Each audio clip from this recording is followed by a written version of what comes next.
What if I told you, the next time someone says go to hell, you could say, I've already been, I'm the mayor. A few months back, I posted this video, and that was the most comments I've ever gotten.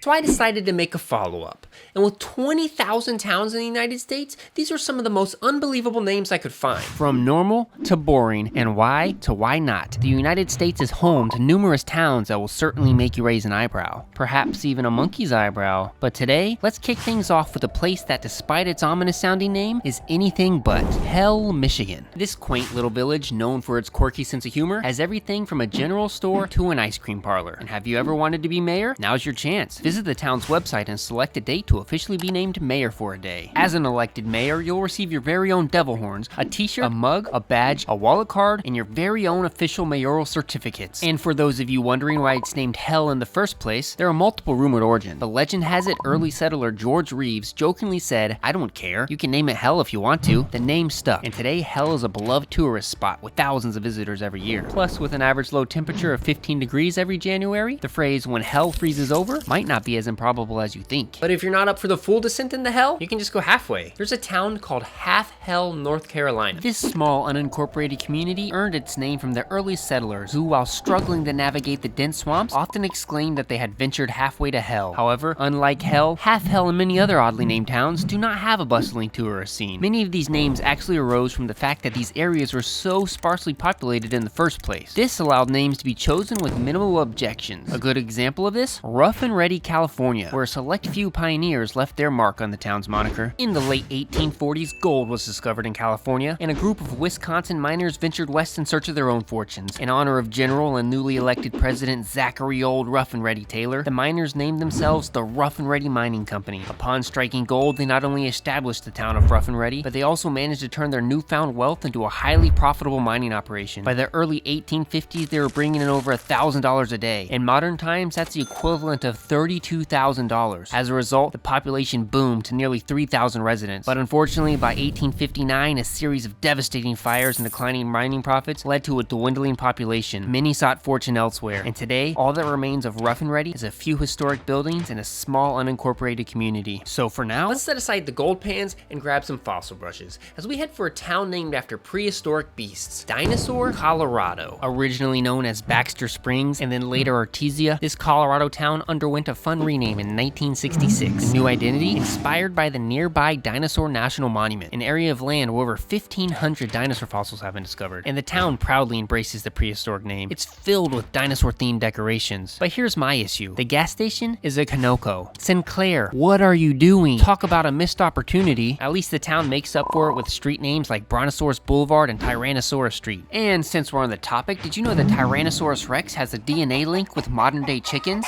Is that why they're called dinosaur nuggets?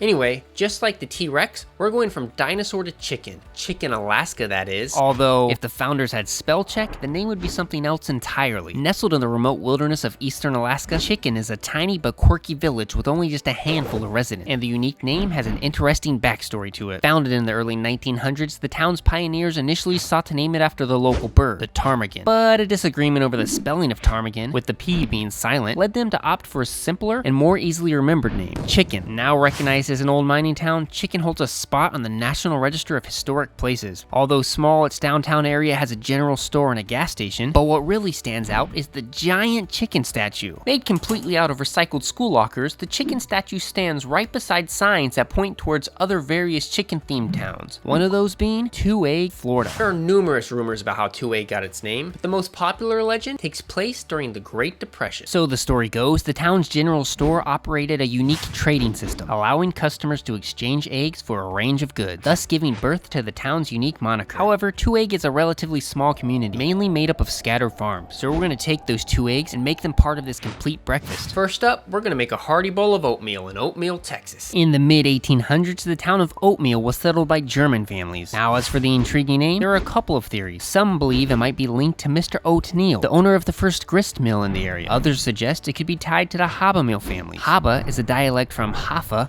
which in German means oats. And now that we have our oatmeal and our 2 eggs, let's wash it down with a nice cup of hot coffee. Oh yeah, there's a town called Hot Coffee, Mississippi. There are numerous places that claim they have the best coffee in town, but has their coffee ever been so good it actually inspired a town name? In the era of the pioneers, a Mississippi innkeeper became a local celebrity. He was famous for brewing exceptionally good coffee, so good that travelers actually measured their distance based on how close they were to his inn. Over time, this led to the destination being referred to simply as Hot Coffee, Mississippi. But not all towns have unbelievable names. Sometimes it's the name-state combo, like George Washington in OK, Oklahoma, aka OK. Either way, every unbelievable town name usually has a story behind it just as remarkable as the name itself. So if you can think of a fun town name I missed, let me know in the comments below. And if you thought this video was a success, hit that like button and feel free to subscribe for more. But for now, and no particular reason, I'm headed to Batcave, North Carolina. I'm Batman.